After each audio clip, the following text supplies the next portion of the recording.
Бүгін сіздерге Құран оқып келе жатқанда өзінің ішіне көптеген манені қамтыған, ережені қамтыған шпаргалка жөнінде айтып берем. Бұл түстер, ыраңдар емнени билдирет. Құран оқып келатканыңызда мынага окшогон, мына азыр көрсөтөйүн, жашыл түс. Мынага окшогон, мына кызыл.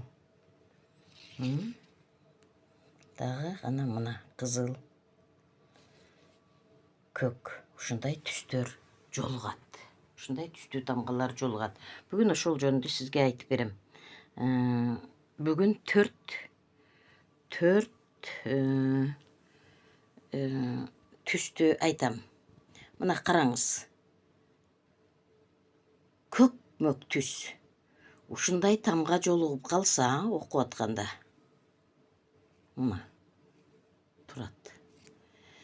Ушунда сиз анда билесиз, тафхим кылып окуй турган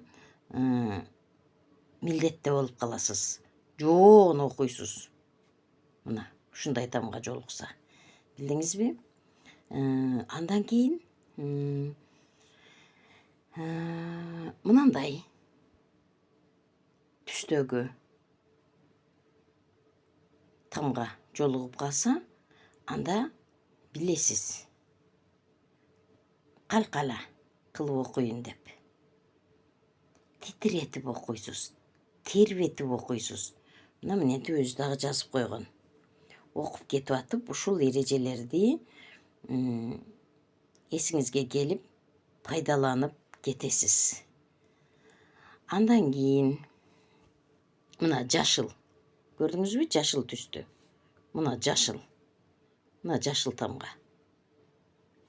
Ушуларды ихфа кылышым керек экен. Жана гунна кылышым керек экен. Мынада турат. Гунна кылышым керек экен. 2 аракет өлчөмүндө деп билесиз. Бул күл раң. Буну көргөндө сиз идгам кылышым керек экен деп. Идгам орундары болот. Идгам орундары жана окулбай турган тамгалар деп жазып койгон. Көбүнчө адамдар көңүл бурбай коет. Мына